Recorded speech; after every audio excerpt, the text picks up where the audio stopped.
Self-improvement can be very lonely. I have no one else on self-improvement. I've got my family. I'm very grateful for my two parents who support me. I've got my older brother who's on self-improvement as well, and it's great. I can talk to him about self-improvement. We can improve each other together. And I've got a younger brother who likes what I'm doing. But outside of my family, I've pretty much got no one with me on self-improvement that I can speak to, that I can be around, meditate with, train with, stuff like that. I'm on online school as well, and I've left the school where you go in like a job. I've left that, and those were the only people that I was really around a lot of the time that were kind of friends. And I'll talk about them a bit more later. You may be in a situation yourself where you feel like you're lonely on self-improvement, like there's no one around you that's with you or supporting you. And this may be the case, but there is a way out. We'll cover this in this video. Stage number 1, the struggle. If you don't know me, if you go back in my channel a long time ago, about a year ago now, I started on self-improvement. Even in school, I felt that I was lonely. No one else was around me that I could share my improvements with, that I could improve with, along with. Even though I was in school with a class with around 15 people in my class, and then another 15 in the grade, which is the same age as me. We would play together during break time. We would laugh together in class, but we got in trouble for laughing and having fun in class. So there are these people, 30 people in my grade alone, that I was constantly with 6-7 hours every day. And I still felt alone because everyone, even though I was improving and I was making myself better, I was making aspects of my life better. I was looking at the future rather than looking at my current pleasure and indulging in current pleasures. Like, even though I was improving, people still saw me as the cringy Fortnite gamer kid who has a cringe TikTok. I loved my life a lot at that time, but that was kind of something that was setting me back, because although at home I was this big person who was eating mostly healthily, I was posting videos online, I was sleeping well, meditating a lot, I was going through monk mode. Even though that was my home, I went to school and I was seen as, and I started acting more like that same guy that I was before. And no one was with me to break through that. And no one was with me to improve while I was at home as well. No one was there to see my improvements. The part of my life that I loved the most was self-improvement, going through monk mode. That was my monk mode phase. That was when I started YouTube. I shaved my hair off. I started this monk mode phase where I was meditating an hour a day, posting to YouTube, starting to read the first few books that I've ever actually started reading and started to gain information from. I started to train a bit. My diet was still off, but I fixed that now. I was going outside more, started journaling, started do cold exposure consistently. I started to increase and soak up this monk mode to really begin my self-improvement journey. I was progressing and becoming someone really powerful, and I was looked at like I was weird. I was really lonely. I would go to training, and with my buzzed hair, people would feel it and they'd just say it's weird. Or my friends would make fun of me and say that I looked like a cancer patient, and I laughed with them. I was improving my life, but I had no one to share it with. Phase 2, my best friends. You may have done this or tried this, and I'd advise you to, but I do warn you. Through this period, I had a close friend that I would make YouTube videos with, and I have the video in the description. We made one video with my younger brother as well. I would make YouTube videos with him, I would talk with him, play games with him, play outside with him, play football with him, and eventually I did start to improve his life a bit, got him off TikTok. He was AFK a lot of the time, and very low energy. So I saw this and I thought he needed to be saved. So I tried to save him, but he didn't take my hand, and I don't know what he's doing right now. You can get your friends onto self-improvement, but it is a very difficult task, and a lot of the time they won't join you. There's a high chance that those friends you just might have to leave behind. You need to know that most people aren't like us. Most people don't want to go through the discomfort of improving your life and improving your mental health and physical health. My friendship with my closest friend and my social life was pretty much falling apart. Stage 3, following the light. At this time, my older brother was the only one that I could really talk to because he was getting into self-improvement and improving himself as well. So he was the only one that I could talk to authentically instead of making jokes and making fun of myself just to get attention, validation, and approval from the people around me. When I would talk to him, it was more authentic. And I'm so lucky and grateful to have someone like that, especially during those tough times. There was one thing that my brother was doing, the older brother that I'm talking about. There was something that he was doing that saved my social life and my social skills and cured the loneliness that I had.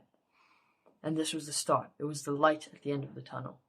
What he was doing was he joined an MMA class, mixed martial arts class, with Bruno Mukulu. You can search him up if you don't know him already. But he was doing an MMA class. I would usually meditate near the end of the day while he was doing these classes. But one day I decided to try joining the class. This MMA class was my brother, Bruno, the coach, and sometimes, or most of the times, there was another friend who's older, and he's still my friend now. I still train with him, Simon. Those were the only people there, so it wasn't a very big class at all. This wasn't a very big class, but I still had to talk to, train with, and wrestle with 2 new people that I'd never seen before. I really enjoyed training MMA, and I had already been doing karate, so my brother and I wanted to search for more classes.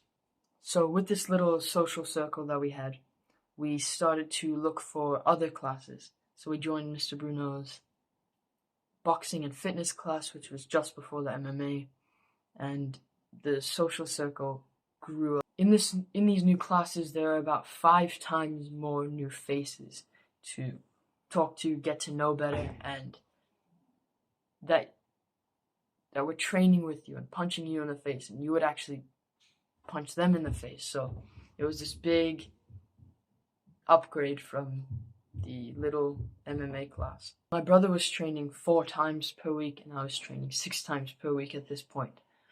My brother joined a Muay Thai class. We both joined a different Muay Thai class. And then we also joined another Jiu-Jitsu and MMA class on top of that. Which means now I'm training 14 times per week in different classes. My brothers just came in and ruined the whole video. Anyways, I love training martial arts for the strength that I gain, the moves that I learn, the different skills that I can use, and to stay fit. I love all of those things, but for the purpose of this video, I'm not going to be talking about those. None of those matter. If I'm training 14 times per week in different classes, how many different people do you think I'm going to be talking to, wrestling with, hitting, attacking, trying to submit, trying to choke, bonding with, learning from, teaching? How many people do you think I'm going to be in those situations with? I think I train with over 50 people per week in all of those different classes. And I'm bonding, speaking with, training with all of them. And if I'm training with 50 different people, of course my social skills are being pushed and leveled up. Of course I'm not going to feel lonely around so many people. And I barely feel lonely anymore because I know that if I'm lonely now, tomorrow or later in the day, I've got a training session with a whole bunch of people who are like-minded and train like me.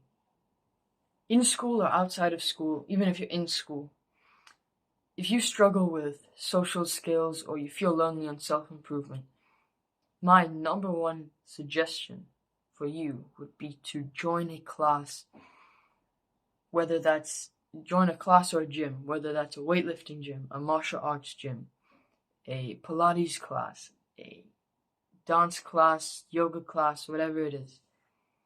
Join a gym or a class and make sure it's a class that aligns with your interests. If you are a dancer or are interested in dancing, go join a dance class. What you join doesn't have to be related to combat if you're not interested in that at all. But I think there's something special about being in a situation where you're choking out your friend, or your nose is bleeding because you got hit, kicking someone in the stomach, someone's throwing up because they got a clean body shot hit on them. It's a masculine, special experience that I think is necessary for all men of any age. If not for combat, join a weightlifting gym where you can meet people, speak to people, make friends, and be social. It's in these social places and situations where you're gonna gain a friend that you can go on a hike with and meditate on a mountain with. The final product, stage 4, how to kick off. And in this stage, you're gonna get an actionable step. Only watch this part of the video if you have joined a class or a gym and you're around people but you can't seem to socialize or you can't seem to speak to anyone. So you've walked into the gym, you spoke to the receptionist or not, whatever you do, you go in, you see the weights and the machines and a whole bunch of people there that you don't want to know about.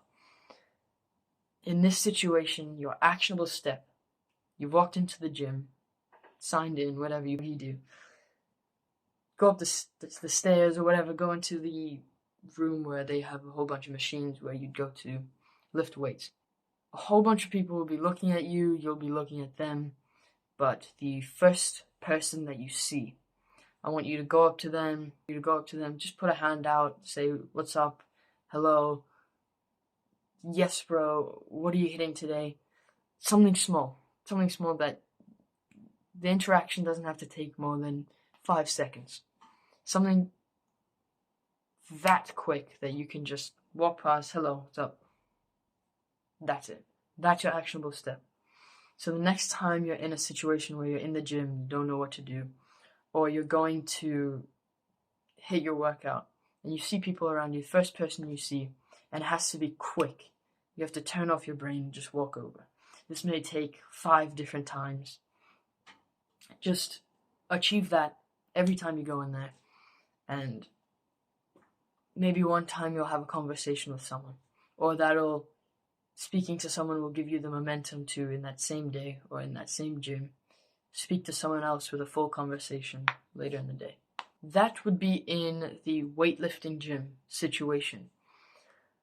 But what I like about the martial arts gyms, the situation when you're in a martial arts gym, you walk in, everyone's looking at you because it's just like a flat place where there's maybe a pull-up bar, maybe a bag, but there's no stairs, there's nothing to get in the way. Everyone's there, everyone sees you walk in, put your shoes down or whatever, and everyone's already looking at you. There's already 3 or 4 people walking towards you with their fists out. So what I like about this situation is you don't really need to kick yourself off. In the gym, you need to find a person, you need to walk up to them, you need to say, what's up? But in this situation, there's already a few people coming up towards you with their fists out, saying, hey, how's it?